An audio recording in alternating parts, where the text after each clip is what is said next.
J'aimerais pour cela vous raconter une histoire.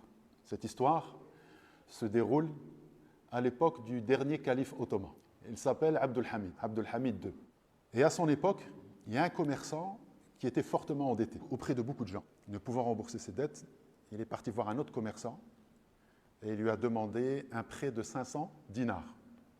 500 dinars était une grande somme à cette époque-là, pour pouvoir rembourser l'ensemble de ses dettes. Le commerçant lui donne les 500 dinars et lui dit « Quand est-ce que tu vas me rendre mon argent ?» Il lui a donné une date, un délai. Et lui a dit « D'accord, mais par contre, je souhaite qu'à cette date-là, tu me rembourses la totalité de ma somme. » Et il s'en va. Et il rembourse tous ses débiteurs. Mais par contre, il ne lui restait plus d'argent pour lui et il n'a pas pu relancer ses activités et son commerce pour pouvoir rembourser les 500 dinars. Quand la date est arrivée, il va voir le commerçant, lui dit « Je suis désolé, je n'ai pas pu relancer mon activité et je n'ai pas les 500 dinars que je devais te rendre aujourd'hui. » Et il dit « C'était ça le terme de notre accord. Tu ne l'as pas respecté, je vais me plaindre de toi auprès du juge. » Et il part avec lui auprès du juge. Il dit « Au juge, on s'était mis d'accord sur une date pour qu'il me rende mes 500 dinars et il n'a pas été capable de me rembourser. Je veux que tu tranches, tu donnes une sentence par rapport à cette situation. Je réclame mon dû. Je veux qu'il me rembourse. » Le juge lui dit « Est-ce que tu es capable de rembourser ta dette ?» Il dit non. Il dit « Dans ce cas-là, tu vas aller en prison jusqu'à ce que la dette soit remboursée. » Et que dit cet homme qui est endetté? Et il dit au juge « S'il te plaît, laisse-moi une journée, je reviendrai demain, le temps que j'aille voir ma famille et que j'avertisse mes enfants et que je les prépare et puis que je laisse…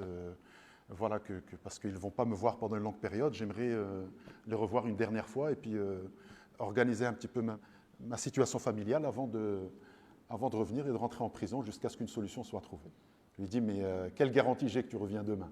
Et il dit « Je n'ai pas de garant, j'en ai qu'un seul. » Il dit « Qui est-il ?» Il dit « C'est Rasulullah sallallahu alayhi wa sallam. Rasulullah sallallahu alayhi wa sallam est mon garant.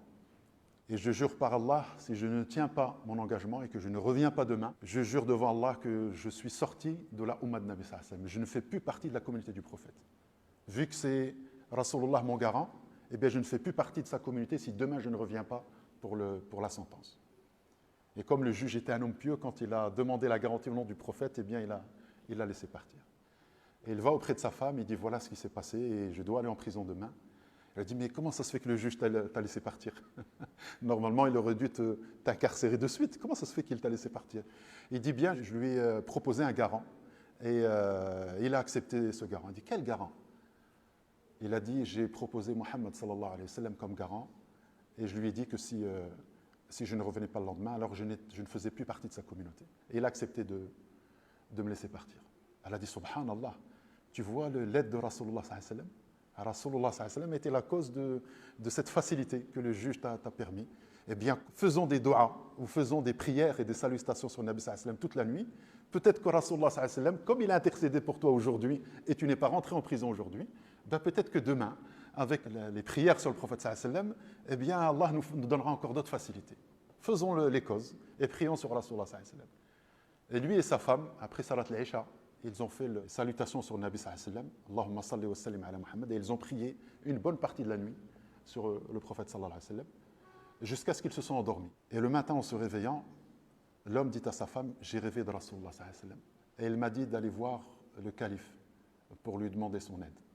Et il part voir le calife, il demande audience, le calife accepte de le recevoir, et il dit « Voilà, ô calife, j'ai rêvé de Rasulullah sallallahu alayhi wa sallam cette nuit, et il te demande de m'aider à payer mes dettes. » Il dit « Payer tes dettes ?» Et Rasulullah sallallahu alayhi wa sallam, il dit « Comment puis-je être sûr que c'est bien Rasulullah sallallahu alayhi wa sallam qui a demandé ce paiement de dette ?» Il a dit « Ô calife, Rasulullah sallallahu alayhi wa sallam m'a demandé de te passer salam. Il m'a dit « Demande à Hamiduna de payer ta dette.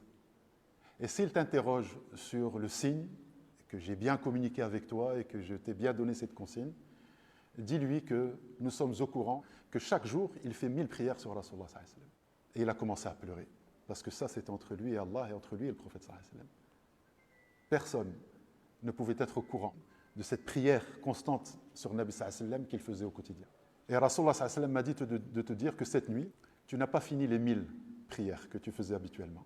Tu t'es endormi avant de finir les 1000 prières sur le prophète sallallahu alayhi wa sallam. Et dis à notre calife que nous lui comptons sa quantité habituelle complète, malgré qu'il n'a pas terminé hier. Et il s'est mis à pleurer. Et il a compris réellement que c'était un message du prophète sallallahu alayhi wa sallam à travers le rêve de cet homme.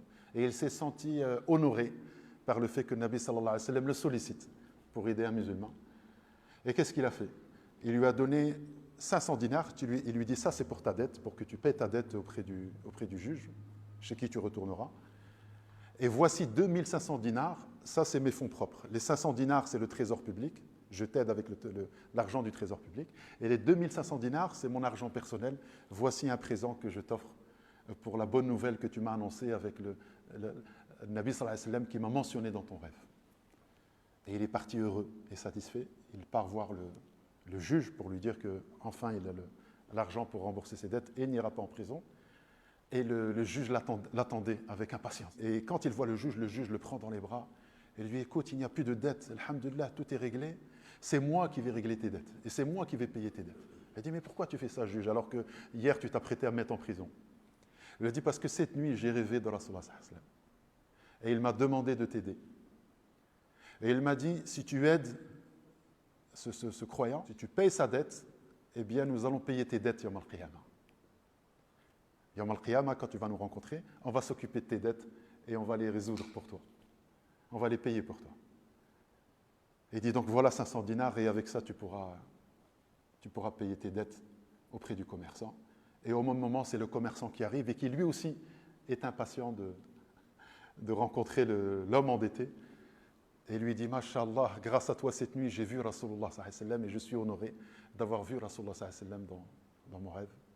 Et il m'a dit, si tu lui pardonnes, nous te pardonnerons le jour dernier. Donc il lui dit, non seulement je te pardonne, mais moi aussi j'aimerais te donner 500 dinars. Il avait 500 dinars de dette et ce jour-là, il s'est retrouvé avec 4000 dinars de surplus, de quoi vivre lui et sa famille confortablement. Et ça, c'est une histoire qui est arrivée à l'époque du calife Abdul Hamid II, au début du XXe siècle. Allahu Akbar.